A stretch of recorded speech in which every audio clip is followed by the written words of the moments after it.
Xin chào quý vị, chào mừng quay trở lại kênh Trí Tuệ Phật Học. Đây là series Tăng Thư Sinh tự tập 11. Làm thế nào để khi chết không đau khổ? Sau khi trình bày về bản chất của đau khổ bên kia của tự, Ngài bắt đầu dẫn người đọc đến một câu hỏi thiết thực hơn. Nếu đau khổ không phải là hình phạt, nếu đau khổ phát sinh từ chính trạng thái tâm thức của con người, vậy liệu có cách nào để chuẩn bị cho cái chết? Liệu có cách nào để bước qua cánh cửa đó một cách bình an hơn? Đây không còn là câu chuyện của người đã khuất. Đây là câu chuyện của tất cả những người đang sống.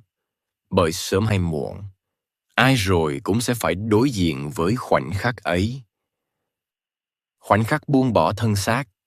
Khoảnh khắc rời khỏi tất cả những gì quen thuộc. Khoảnh khắc bước vào một thế giới mà đa số con người hoàn toàn chưa từng chuẩn bị. Và theo Ngài, chính sự thiếu chuẩn bị đó mới là nguyên nhân sâu xa của rất nhiều đau khổ. Cõi giới bên kia không phải nơi đáng sợ.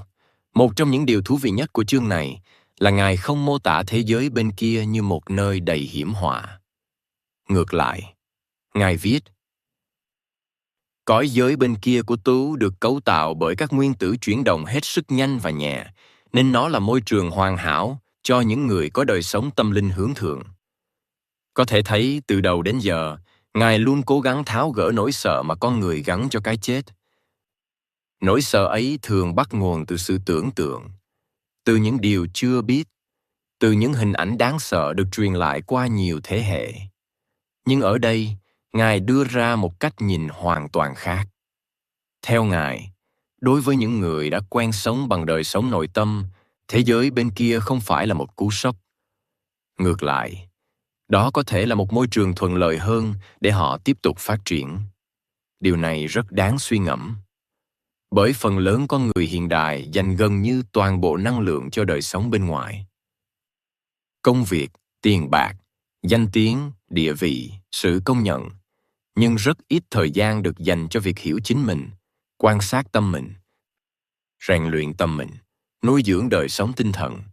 Khi toàn bộ giá trị sống đắt vào thế giới vật chất, thì việc phải rời bỏ thế giới vật chất đương nhiên sẽ trở thành một cú sốc rất lớn. Ngược lại, một người đã quen sống với sự tỉnh thức, đã quen với việc quay vào bên trong, đã quen tìm niềm vui từ sự hiểu biết, từ tình thương và từ sự bình an nội tâm, sẽ ít bị lệ thuộc hơn vào những điều bên ngoài. Cho nên khi hoàn cảnh thay đổi, họ không hoảng loạn như những người khác. Đây chính là điều Ngài đang muốn nhấn mạnh. Người hạnh phúc nhất không phải người thông minh, mà là người biết sống vì người khác. Thoạt nhìn, nhiều người có thể nghĩ rằng tri thức là điều quan trọng nhất. Nhưng Ngài lại đặt lòng bác ái ở một vị trí cao hơn. Tại sao? Bởi tri thức có thể giúp con người hiểu biết. Nhưng tình thương mới giúp con người vượt qua sự giới hạn của cái tôi. Một người chỉ sống cho bản thân mình. Dù thành công đến đâu, họ vẫn bị giam trong phạm vi của chính mình. Trong khi đó, một người biết quan tâm đến người khác, biết chia sẻ, biết phụng sự, tâm thức của họ đã mở rộng vượt ra ngoài những lợi ích cá nhân. Và theo cách nhìn của Ngài, chính điều đó mới tạo nên sự tự do thật sự. Nếu nhìn dưới ánh sáng của Phật Pháp, điều này rất gần với tinh thần từ bi. Đức Phật không dạy con người trở thành những cá nhân chỉ biết tìm kiếm sự giải thoát cho riêng mình.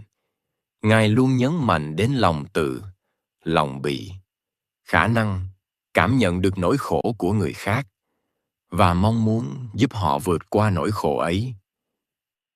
Khi tâm từ bị phát triển, cái tôi dạng thự nhỏ lại, sự chấp thủ cũng dần giảm bớt. Và chính sự giảm bớt chấp thủ đó là nền tảng của tự do. Đau khổ lớn nhất không phải cái chết, mà là sự thiếu chuẩn bị. Đây là trọng tâm của toàn bộ phần này. Ngài viết, vì đa số mọi người khi sống không chịu tìm hiểu hoặc hiểu sai về thế giới bên kia của tứ, nên họ hoàn toàn thiếu sự chuẩn bị.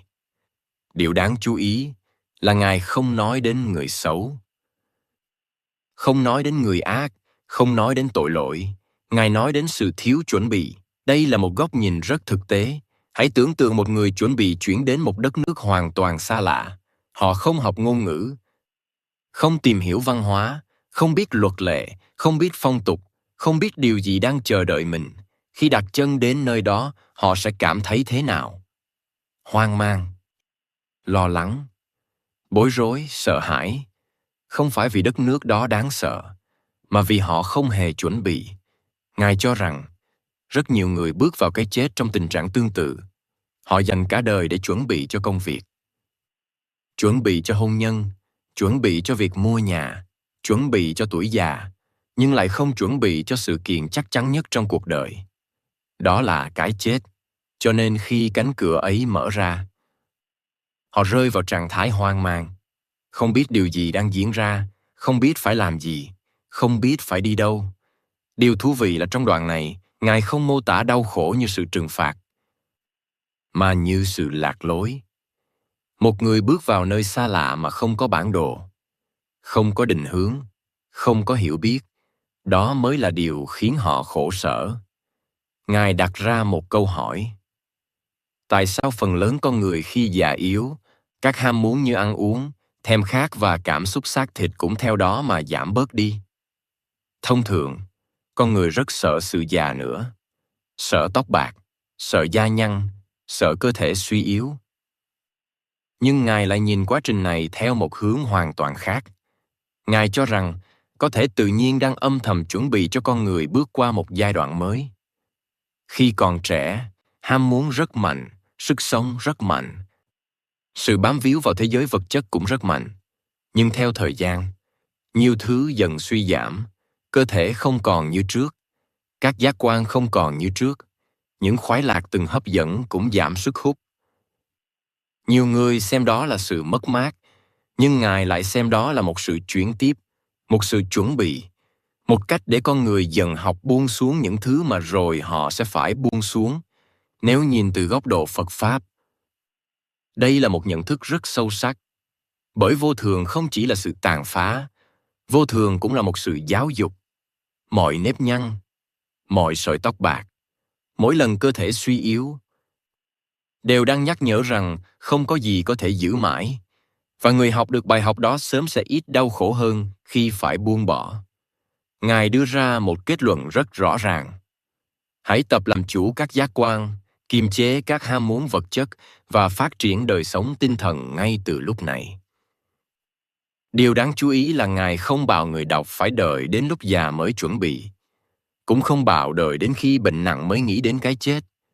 Sự chuẩn bị phải bắt đầu từ bây giờ, ngay trong đời sống hiện tại, ngay trong từng suy nghĩ. Và đây cũng là nơi mà tư tưởng của Ngài gặp Phật Pháp một cách rất tự nhiên, bởi Đức Phật chưa bao giờ dạy con người chuẩn bị cho cái chết bằng sự sợ hãi. Ngài dạy chuẩn bị bằng sự tỉnh thức. Một người biết quan sát tham ái của mình, biết nuôi dưỡng lòng từ bi, biết sống có chánh niệm, thì thực chất, họ đang chuẩn bị cho cái chết từng ngày. Không phải bằng nghi lễ, không phải bằng niềm tin, mà bằng chính chất lượng tâm thức của mình. Có lẽ điều khiến Ngài trăn trở nhất nằm trong những dòng cuối cùng. Ngài nhận xét rằng con người có thể dành hàng tuần để chuẩn bị cho một chuyến du lịch ngắn ngủi, nhưng lại không dành thời gian để chuẩn bị cho cuộc hành trình mà chắc chắn ai cũng sẽ phải trải qua. Đó là một nghịch lý rất lớn, và cũng là lời nhắc nhở nhẹ nhàng xuyên suốt toàn bộ chương này, rằng sự chuẩn bị quan trọng nhất của đời người không phải là chuẩn bị để sống lâu hơn, mà là chuẩn bị để sống sâu sắc hơn. Bởi khi biết sống đúng, con người cũng sẽ biết cách ra đi trong bình an. Xin cảm ơn quý vị đã đồng hành cùng kênh Trí Tuệ Phật Học. Xin chúc quý vị luôn mạnh khỏe, an nhiên giữa đời thường. Hãy nhấn like và subscribe kênh để không bỏ lỡ những nội dung hữu ích tiếp theo nhé.